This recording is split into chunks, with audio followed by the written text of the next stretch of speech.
हर कुड़ी दी तरह विआह दी पहली रात मैं भी अपने पति रोहित का इंतजार कर रही सी। एक अजीब जही बेचैनी सी क्योंकि यह रिश्ता मेरे माँ प्यो की पसंद ते उन्हां दी मर्जी नाल होया सी।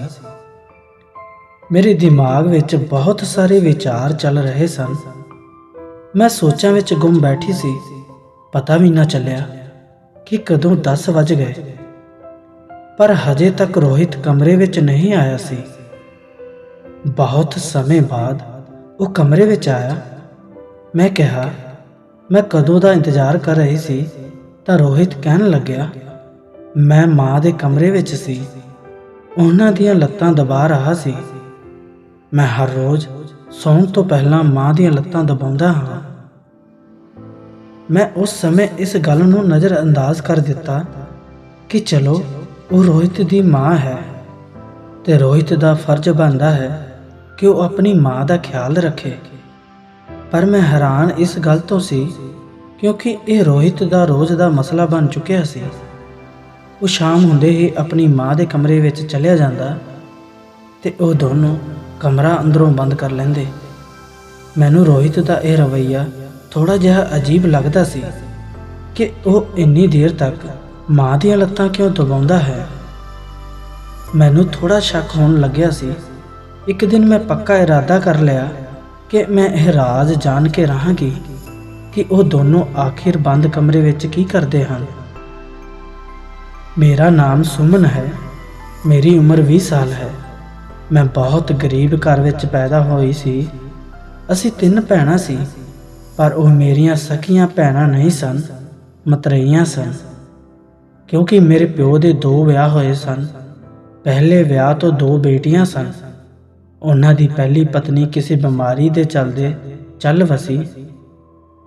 बेटे की ख्वाहिश करके पापा ने दूजा विआह करवाया सी। पर साल बाद मैं पैदा होई। मेरे पैदा होण ते मेरे प्यो नूं बहुत दुख होया। समा बीतदा गया, मेरियां मतरेइयां भैणां दा विआह हो गया। कुछ समय बाद मेरे पापा भी बीमार रहन लगे। मेरी माँ बहुत परेशान सी क्योंकि पापा के इलाज लई पैसे भी नहीं सन। मजबूरन मेरी माँ लोकां दे घरां विच काम करन लगी। मेरी भी पढ़ाई छुट गई। मैं भी कदे कदे अपनी माँ नाल काम करन चल जांदी सी। मेरी माँ मुश्किल नाल घर दा खर्चा उठा रही सी। जदों मैं 20 साल दी होई तां मेरे लिए रिश्ते आउण लगे, पर मेरे माँ प्यो हजे मेरे विआह का खर्चा नहीं उठा सकते सन। एक दिन मेरे लिए अजिहा रिश्ता आया जिस लिए मेरी माँ ने झट हाँ कर दी। मुंडे का नाम रोहित सी। इकल्ला ही मुंडा सी। उसका अपना काम सी ते चंगा कमाउंदा सी। मुंडे वालियां ने कहा कि असी कुड़ी नूं 3 कपड़ियां विच लै जावांगे। कोई दहेज नहीं चाहिदा, रब दा दिता सब कुछ है। मैं भी ये सब सुन के बहुत खुश सी। मेरा रिश्ता पक्का हो गया। उन्होंने विआह लई 1 हफ्ता दिता सी।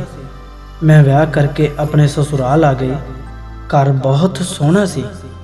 मैनू अपनी किस्मत ते यकीन नहीं हो रहा सी। मेरी सस ते पति का व्यवहार बहुत चंगा सी। मेरी जिंदगी विच सब वधिया चल रहा सी। मैं बहुत खुश सी। पर एक गल अजीब सी, जदों सवेरे रोहित काम ते चलिया जांदा, थोड़ी देर बाद मेरी सस भी बिना दसे घरों चली जाती। मैनू समझ नहीं आ रही सी कि हर रोज़ कित्थे जाती है। एक दिन मैं अपनी सस तो पुछ ही लिया तां ओह कहन लगी कि ओह अपनी सहेली कोल चली जाती है, उस नाल समा वधिया गुजर जाता है। मैं भी उसकी गल ते यकीन कर लिया। फिर कदे उसनू इस बारे नहीं पूछा। समा इस तरह ही गुजरता गया। मेरी सस मेरा बहुत ध्यान रखदी। हर रोज़ रात नूं मैनू दुध का गिलास अपने हत्थां नाल पिलाउंदी। मेरी सस की उम्र भी बहुत लगती सी। 1 महीना हो गया सी। एक दिन अचानक मेरी तबीयत बहुत खराब हो गई। वो मैनू हस्पताल लैके आई। डॉक्टर ने जो दस्या वो सुन के मेरे पैरों थल्लों जमीन खिसक गई।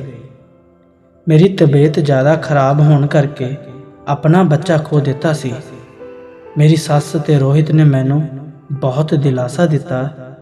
ਮੈਂ ਸਦਮੇ ਵਿੱਚ 1 ਹਫ਼ਤਾ ਮੰਜੇ ਤੇ ਪਈ ਰਹੀ। ਹੌਲੀ ਹੌਲੀ ਜ਼ਿੰਦਗੀ ਫਿਰ ਨਾਰਮਲ ਹੋ ਗਈ। ਮੈਂ ਰੱਬ ਤੋਂ ਹਮੇਸ਼ਾ ਬੱਚੇ ਦੀ ਦੁਆ ਮੰਗਦੀ। ਕੁਝ ਸਮੇਂ ਬਾਅਦ ਮੈਂ ਫਿਰ ਤੋਂ ਉਮੀਦ ਨਾਲ ਹੋਈ।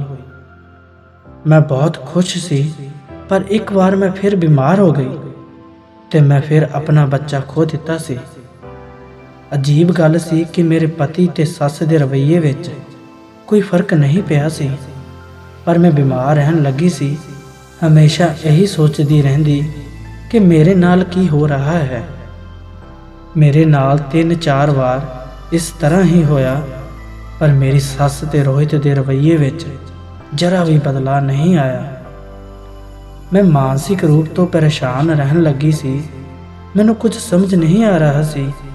ਇਸੇ ਦੌਰਾਨ ਮੇਰੇ ਪਾਪਾ ਵੀ ਚੱਲ ਵਸੇ।